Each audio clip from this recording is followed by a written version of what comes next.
はい、お疲れ様です。毎日暑いですね。暑すぎて作業が全然はかどってないんですけどね。そんなことは置いとってですね、この車は何台やと思われてると思うんですけど、とりあえず前回の動画見てもらった方ならわかると思うんですけど、トレノですね、全バラ終わって、このような状態。見ての通り箱はやはり無理だと思いますんで、こんな箱替えせんといけんということで、箱が段取りできるまでの間何しようかと、これですね。今までの動画にもちょくちょくシルエイティの話題が出てきとったと思うんですけど、それがこの車のことです。なんでいきなりこのシルエイティが出てきたかっていうのも、自分が足で使ってる車が来月ですね、車検が切れるので、自分の足がなくなってしまうんですね。こいつが、令和5年の3月までは車検があったんですけど、この後に今車検がない状態ですね。ちょっと壊れとるんですね。で、今ここナンバー取ってますけど、ナンバーは一応ついた状態のまんま、今放置みたいな感じになってます。で、税金も払っとって、無駄金がかかってる状態なんです。さすがにもったいないんで、86もあと何ヶ月かかるかわからんので、一旦こいつを復活させて、足待ち乗りで使うかなと思ってます。で、この車なんですけど、ちょうど壊れるタイミングが重なったのかなと、いろんなところがですね。去年度で4月だったと思うんですけど、まずこの車、クラッチがブローしましてですね、写真しか残ってないんですけど、こんな感じですね。クラッチのプレートが割れて、で、交換したとすぐニスモのカッパーに変えてですね、で、今までツインの強化とか乗っとったんで、すんごい乗りやすかったんですよ。ニスモのカッパーミックスの乗り心地っていうか、操作性ですかね。普通車並みのクラッチ使いで乗りやすくていいわと思っとったんですけど、そしたらその次の来月ですね、今度はミッションブローしましてですね、でこちらも写真だけ、2足がブローして、でこれもとりあえずギア買ってで組んで、でとりあえず復活して、次が10月ですね。ある走行会に出とったんですけど、チェーンテンショナーが割れると、あんま聞いたことないような話ですが、見ての通りクラックが入って走行不能っていうことがありましてですね。で、もう慣れて冬も来るし、もちろん冬は FR なんて乗れたもんじゃない地域なんで、86の時でも雪があったと思うんですけど、乗らんくなって3月が来て、車検が切れて、で、税金も来て、で税金払ってっていう感じですね。もったいないんで、とりあえずこいつをちゃちゃっと直していこうと思ってます。一応この車の紹介しとくとですね、13シルビアガオの、180ですね、シル80になります。特に大したことしとるような車でもないし、置きイベとかにも出せるほどの見た目でもないんで、何とも言えんのんですけど、とりあえずこの車も4年か5年か前ぐらいに箱替えした車になります。箱を変える前の箱もまだ一応あるんですけど、こんな感じですね。よく13とか、シルビア系ですね、よくあるこのブレーキの配管のところから徐々に避けていって、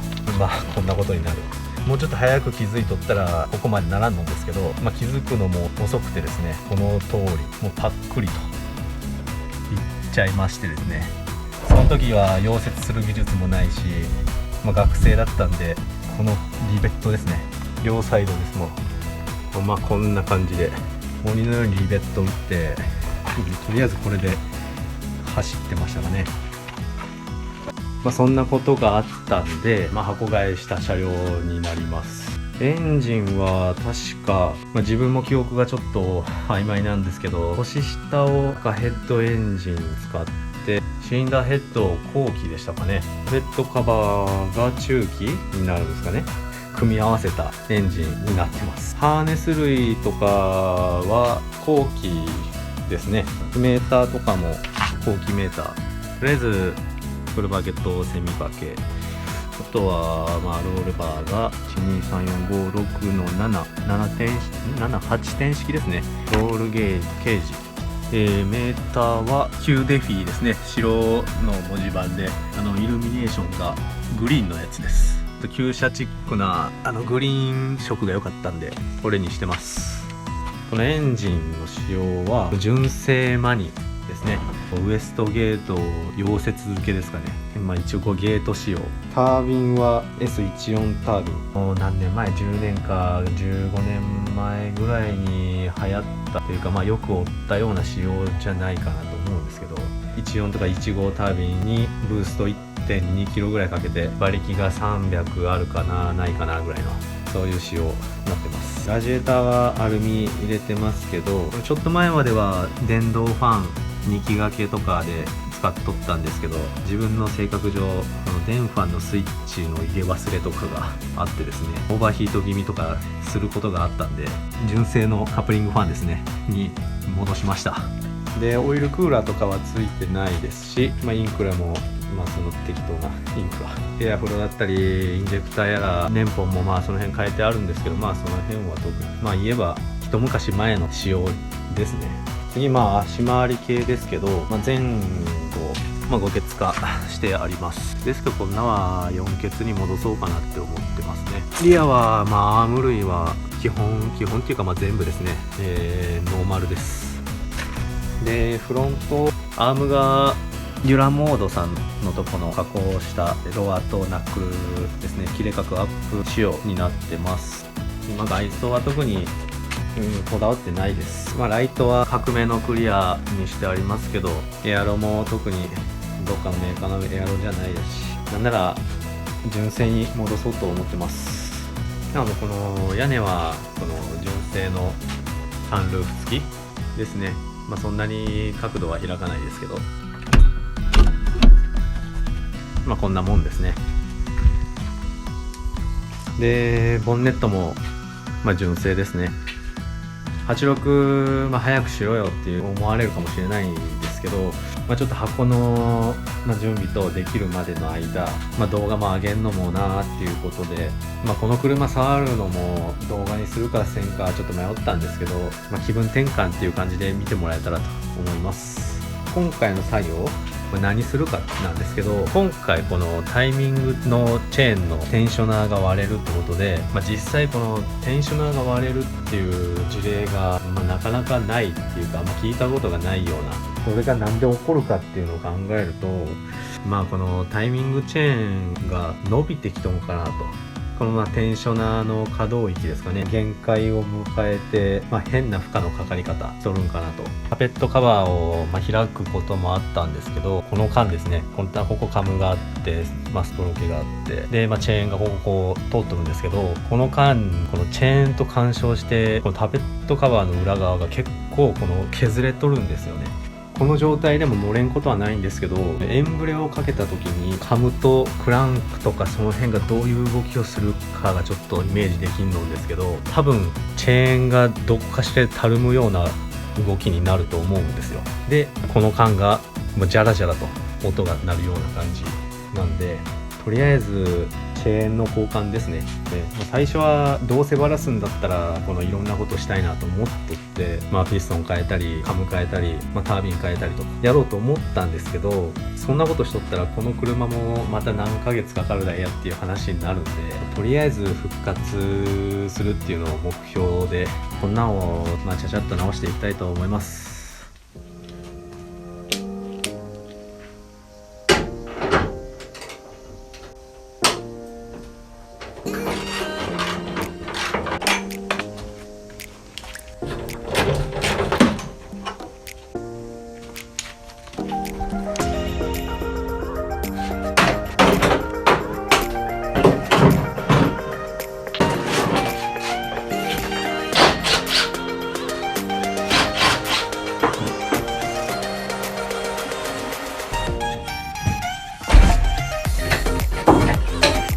エアロとボンネット邪魔だったんで外しました。でジャッキアップも完了ですね。ちなみに、切れ角ですけど、よいしょ、このぐらいですね。まあぼちぼちばらしていきましょう。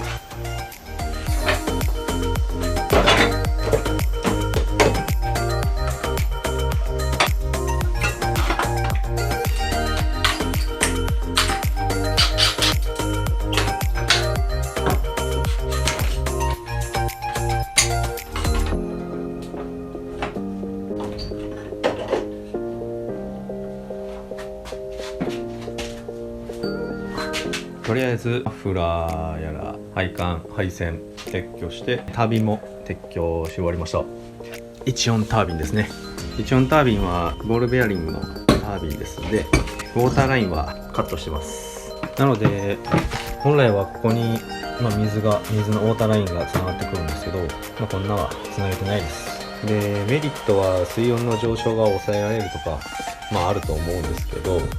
寿命が短くなりますね。純正タービンに 1.2 キロ掛けっていうのもあんま良くないんですけど、そうですね、月に1回2回乗って、1年持てばいいかなぐらいの寿命です。こんなはちょっともうオイルも食ってる状態なんで、多分そのうちブローします。こっからはそうですね、このままでも作業できんことはないと思うんですけど、下ろした方が楽だと思うんで下ろしていきます。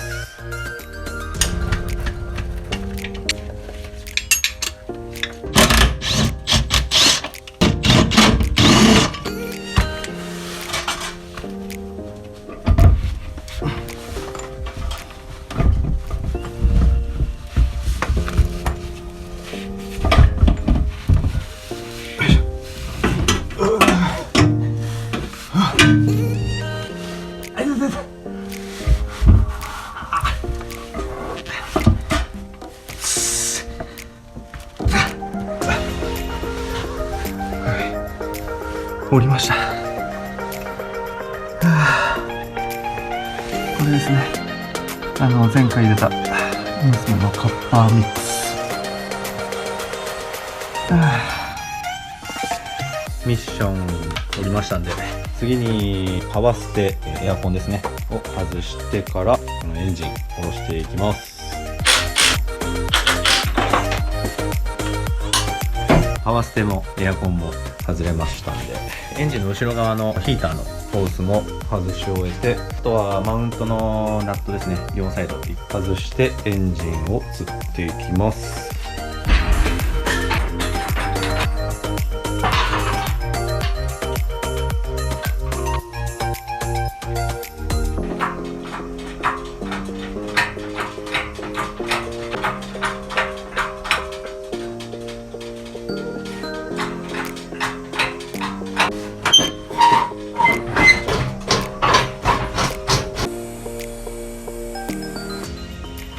なんとか出せました。狭すぎですね。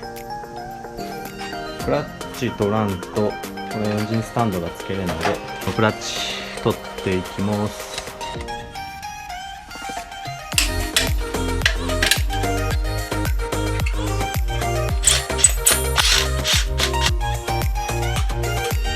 ようやくフラホが取れましたけど、これ取るのに30分以上かかりましたが、これ見てください。これクランクいってね、これ何があったんですかね。前回クラッチ組んだ時は問題なかったはず。トルク管理しとったんで、おそらく大丈夫だと思っとったんですけどね、外してみたらこんなことになってました。